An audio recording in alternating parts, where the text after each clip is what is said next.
Raman, your Alberta real estate tutor. Today we'll take a look at what are the eligibility requirements for born Canadians in order to get their real estate license. I've done a previous episode on overall eligibility requirements for everyone. However, there is a bit of a difference in what's required if somebody is born in Canada and they studied in Canada, or if they are an immigrant and they have done their studies elsewhere.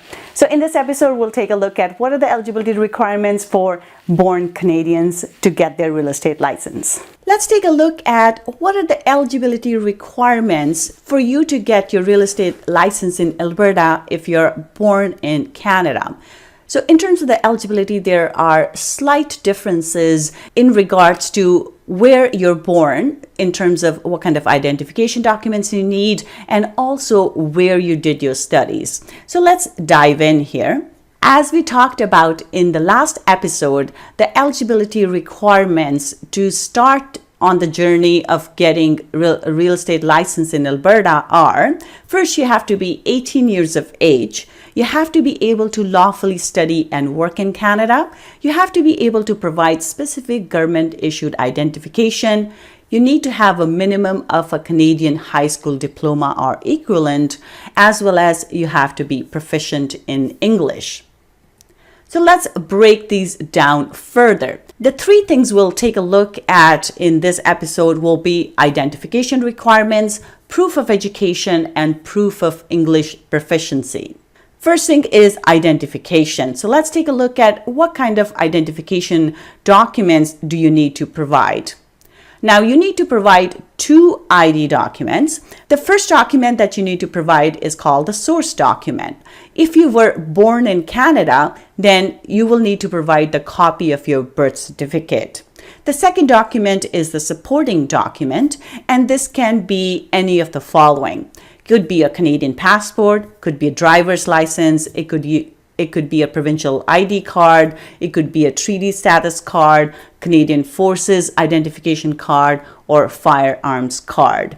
Any of these would be valid for supporting document. The identification document must contain a clear photo, your full legal name, and your date of birth. The ID must also be valid, and if the ID does not have an expiry date, it must be issued within the last 5 years. So those were the requirements around the identification documents you need to provide. Now let's break down the proof of education. What exactly are they looking for? If you were born in Canada and you did your education in Canada, then you need to provide your high school graduation transcript, or you can also provide your general education development test, so GED transcript, or you can provide your post-secondary transcript from a Canadian university or Canadian college showing one of the following: that a diploma has been granted, so minimum 2-year program, or you have been granted a degree, or a successful completion of a minimum 3 4-credit academic courses towards your diploma. Those are the requirements for your Canadian education. Now, if you were a person who was born in Canada, but you went and did your education elsewhere, then you have to provide your assessed non-Canadian education transcript stating that it is at least equivalent to a minimum of a Canadian high school graduation diploma.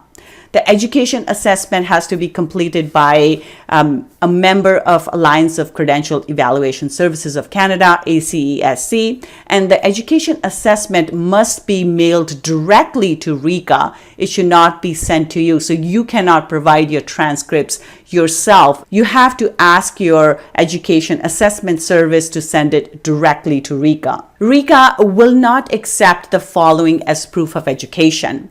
Any trade or vocational designations, certificates, or diplomas will not be acceptable. Apprenticeship or fast-tracked or condensed educational programs cannot be used. Professional or occupational membership, certificate, designations, none of those can be used. Any non-credit college or university courses, designations, certificates, or diplomas, or work experience. So you cannot use any of these as proof of education. Now, proof of English proficiency. If your transcript indicates that you graduated from an accredited Canadian high school, including successfully completing your grade 12 English, you do not need to provide anything else. You are okay. Or if you graduated from a minimum 2-year diploma or degree program from a Canadian post-secondary educational institution, then you're okay as well. And it also needs to show that it was an in-class program, it was delivered in English, as well as you actually got a diploma or degree as a result of that.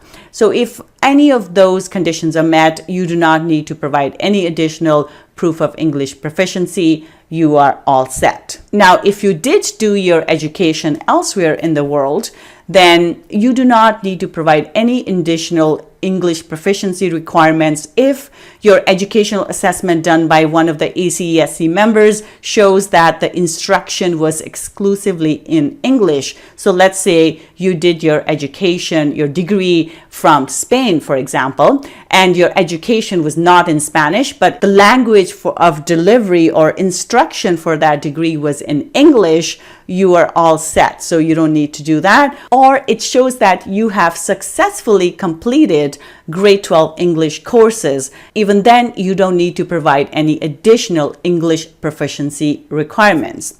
And all of this must be indicated on your education assessment. I hope this made sense. Those were the educational criteria and eligibility requirements for you if you are born in Canada in order for you to go through your pre-licensing program with RICA. If you have any additional questions or need more information, I invite you to visit www.albertarealestateschool.com, or you can call me at 587-936-7779. I hope you found this episode useful. For more information, or if you have any questions about this, please feel free to give me a call at 587-936-7779, or if you need some extra support in preparing for your Alberta real estate exam, I invite you to check out www.albertarealestateschool.com. That's it for today, and I'll see you next time.